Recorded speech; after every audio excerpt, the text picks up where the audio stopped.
ఒక కాకి చేసిన పనికి ఒకేసారి 4 ఇళ్ళు పూర్తిగా దగ్ధమై 4 కుటుంబాలు వీధిన పడ్డాయి.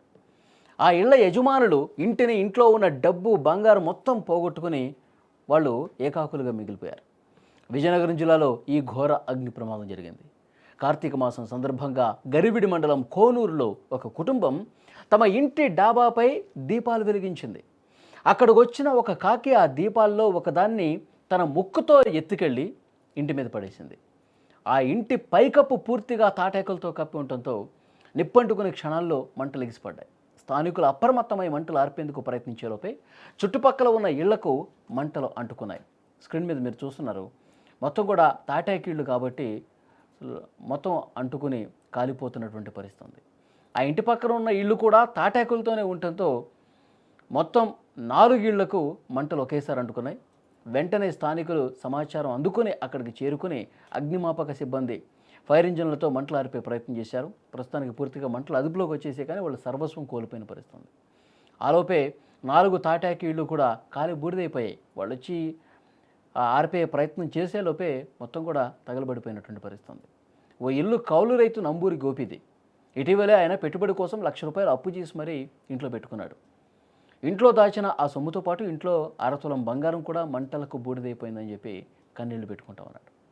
తహసీల్దార్ సిహెచ్ బంగారాజు ఘటనా స్థలాన్ని పరిశీలించారు. సుమారు ₹7,00,000 వరకు ఆస్తి నష్టం జరుగుంటుందని అంచనా వేశారు. ప్రభుత్వం నుంచి ఆర్థిక సాయం అందే విధంగా చూస్తామని బాధితులకు భరోసా ఇచ్చిన పరిస్థితుంది.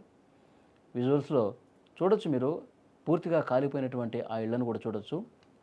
ఒక కాకి ఇంత పని చేసిందని చెప్పి వాళ్ళు చాలా బాధతో మాట్లాడుతున్నటువంటి పరిస్థితి. కార్తీక దీపం పెట్టుకున్నారు, దీపాలు నోట కరుచుకొని వెళ్ళినటువంటి కాకి అలాగే వెలుగుతున్న దీపం ఇంటి మీద పట్టడంతో మంటలు అంటుకున్నాయి. ఆ మంటలు అంటుకొని ఆ ఇల్లు కాలిపోవటమే కాకుండా అన్నీ కూడా తాటాకిళ్ళు కావడంతో అంటుకోవటం వల్ల ఒకదానికొకటి వ్యాపించి పక్కనున్న 4 ఇళ్లకు అంటుకొని మొత్తం కూడా కాలిపోయి వాళ్ళు వీధిన పడ్డారు. ఆ కుటుంబ సభ్యులు తీవ్రంగా రోధిస్తున్నారు. మళ్ళీ ఇల్లు కట్టుకోవాలంటే మాకు డబ్బులు ఎక్కడి నుంచి వస్తాయ్యా, మొత్తం మా బట్టలు, ఇంట్లో ఉన్నటువంటి సామాన్లు, ₹1,00,000 కొంత బంగారం అన్నీ కూడా కాలిపోయినాయి అని చెప్పి చాలా ఆవేదనతో మాట్లాడుతున్నటువంటి పరిస్థితి ఉంది. గతంలో ఎప్పుడూ జరగలేదు, ఇప్పుడే జరిగిందని చెప్పి కన్నీళ్లు పెట్టుకుంటూ ఉన్నారు. తర్వాత అక్కడ ఉన్న స్థానిక అధికారులు కూడా అక్కడికి వచ్చారు. ముందు ఫైర్ ఇంజిన్లకు ఫోన్ చేసిన తర్వాత ఫైర్ ఇంజిన్ వచ్చేలోపే ఆల్మోస్ట్ 80% మొత్తం కాలిపోయింది.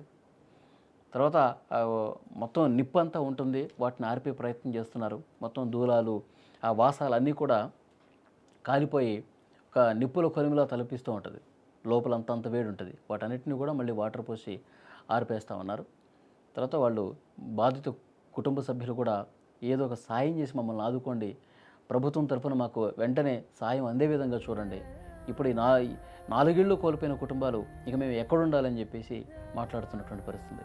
వాళ్ళకి అప్పటి వరకు ఆ ఇల్లు నిర్మించుకునే వరకు వేరే దగ్గర పునరావాసం కల్పిస్తాము, ఆ ఇల్లు నిర్మితం అయిన తర్వాత మళ్ళీ ఇంట్లోకి వద్దురు కానీ తర్వాత వెంటనే మీకు సాయం కూడా అందించే బాధ్యత తీసుకుంటామని స్థానిక అధికార యంత్రాంగం కూడా చెప్తున్నటువంటి పరిస్థితి.